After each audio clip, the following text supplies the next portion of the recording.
Welcome to my beginner series. Look, if you are someone who wants to learn how to fly this thing, or you've got a friend who you're trying to teach and you want some tips on how to help them out, then this video series is for you. There's like 5 videos that go through a progression of knowing nothing to we're going to try to do some basic aerobatics. That's what this whole video series is about. I've spent a lot of time talking with new pilots, intermediate pilots, and highly advanced pilots, and trying to take all that information and distill it down into bite-sized pieces that you can see on YouTube. That's all this is about. So, gonna learn something. Hope you stick around and enjoy. Thanks. First video of the series. So this is all about the things you can do to increase your chance of success and reduce the amount of carnage you're going to put towards these planes. So we're going to go over a handful of things. I thought there was 5 and then there were 7. There's a whole bunch. Anyway, I'm going to go over some of those things.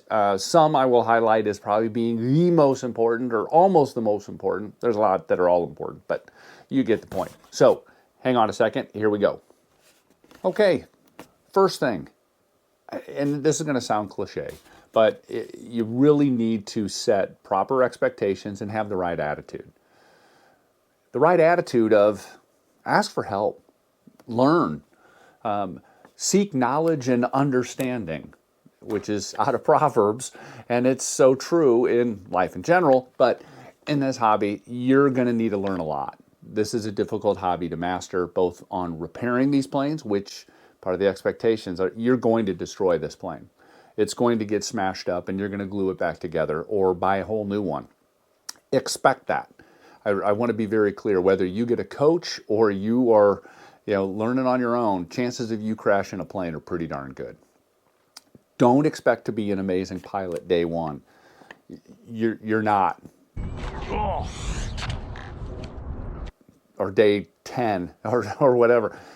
It takes a while to learn how to fly these things well and build up the hand-eye coordination, those unconscious skill sets to automatically fly. So then you can go to that next level of mastering aerobatics and so on and so forth.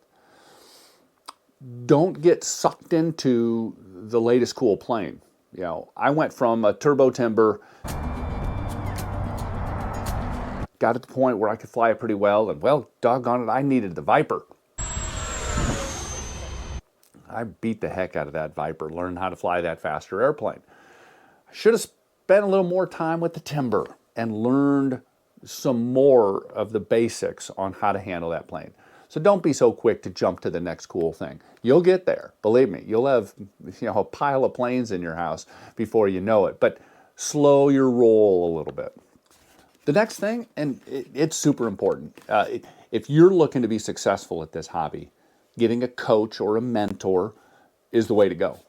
I think that is the best way to be successful and reduce the amount of destruction that you're going to have. If you don't have that, at least find a friend or somebody even online. There's a lot of people online that are more than happy to kind of coach you through some things and talk you through them. Believe me, I've made some great friends on YouTube through learning through them. A couple things though, if you go to an RC club, look it up, do a Googly search for RC club, RC plane club, flying club, whatever you call it, it's going to come up in your area. Go to one and watch and start talking, asking some decent questions. Have an attitude of, I know nothing and I would like to learn. Most of those folks are going to help you be successful. Heck, some of them might even grab you and put you on a buddy box and you'll be flying that morning. So just to say, getting somebody who knows what they're doing and joining a club, which will also give you the right location to fly, which is important. We'll talk about that later. The other part of that is the FAA has specific rules about flying these toys.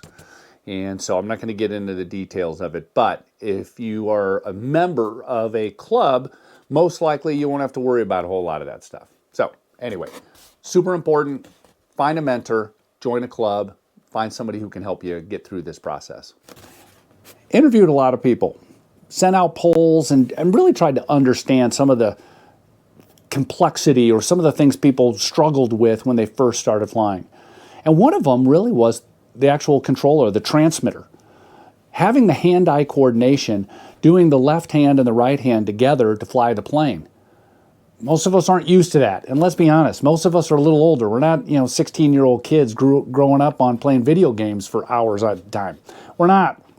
So training our hand-eye coordination is something, if you do it while you're at the field flying your plane and that's your training, it could be, you could be hard on planes. Having a flight simulator solves that. There are two of them out. FMS makes one, and there's one on Horizon Hobby. I have both good. Both will help you with the hand-eye coordination. As you progress through, you might want to start doing inverted flight and low flight and doing some aerobatic maneuvers. It helps you with that. It's not the end-all, be-all to learning to fly, but it helps. There was one guy who made a comment on my community thread where I was asking about this. And he, as a kid, just terrified, didn't want to fly because he knew he'd just destroy it. Ended up getting a simulator, understanding how that worked, flying that simulator, and then had that confidence with the controller to go out and start flying. So, and there's a lot of them on that when I sent out kind of a poll, there were a lot of comments about that very thing. So I implore you, invest a couple bucks, get one of those simulators. It'll be worth its weight. Absolutely. So there you go. Another item, and again, all of these are important. These are just, there's so much data that I've tried to distill down. This one, I want to talk about the right plane. Please get the right plane. This FMS Ranger, I picked specifically for a couple reasons. One, I like the look of it. I like the look of this kind of plane. Looks like, a Cessna 172 or, 150. And it just kind of has a look that I like. Two, it's incredibly durable, and they've designed it, like the front nose gear here has this big spring on it. Nobody's done that, by the way. I've never seen it.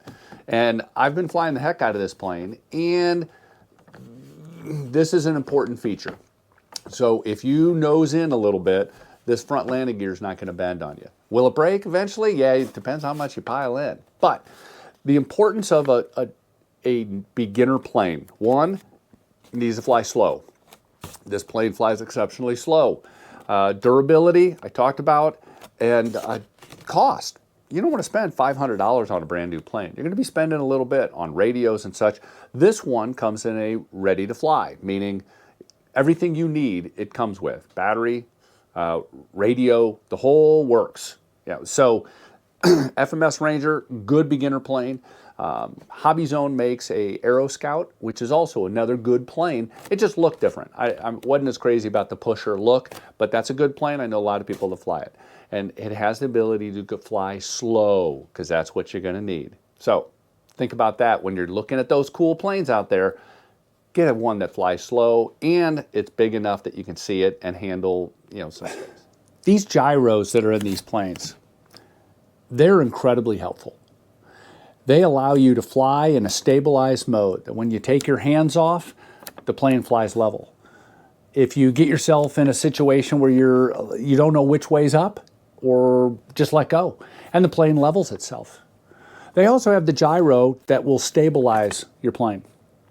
Those are incredibly wonderful tools. That said, if you don't set them up right, they will kill your plane.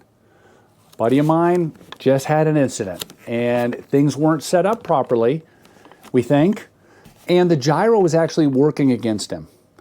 I implore you to understand how that gyro works. For example, on the Spectrum system, if you get to the field, you're doing your check, and you notice that one of the servos are reversed. Well, it's easy to go in the transmitter and just reverse it.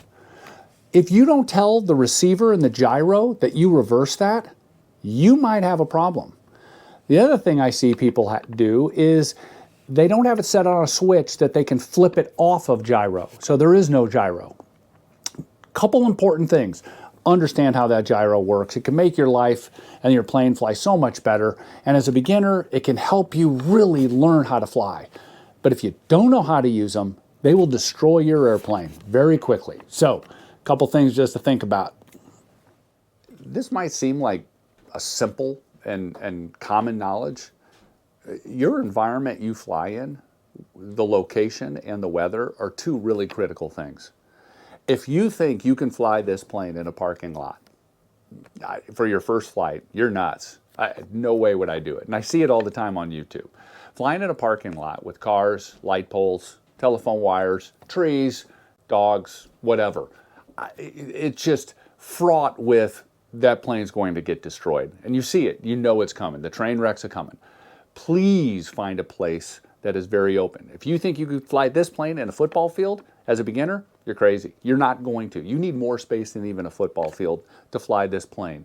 As a beginner, as you learn to fly in a football field after you have some skills, will be a blast, and you can fly in those smaller spaces. Initially, give yourself a lot of room. These planes are flying at, let's say, 20 to 30 miles an hour. You're going to cover a lot of ground in that time.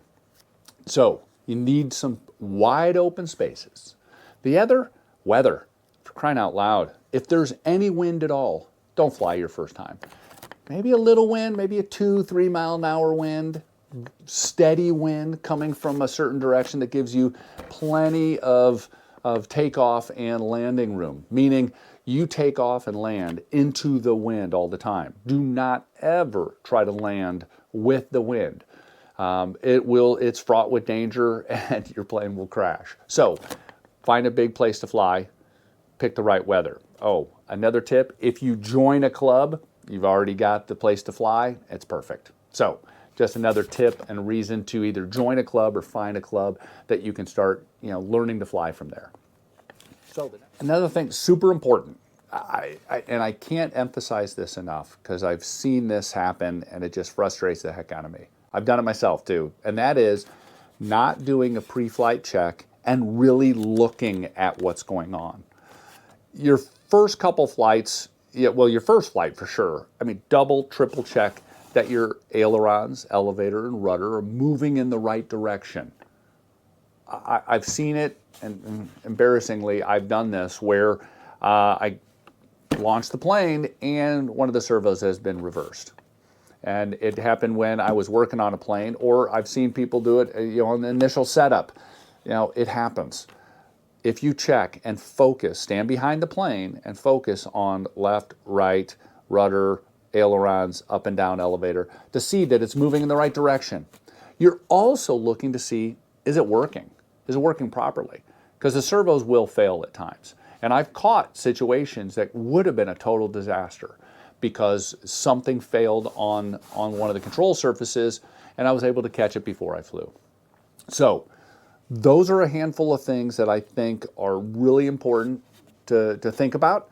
The next video in the series is all about that first flight. We're going to take all the things that we just kind of talked about and roll those into our first flight. So, hope you stick around and watch that one.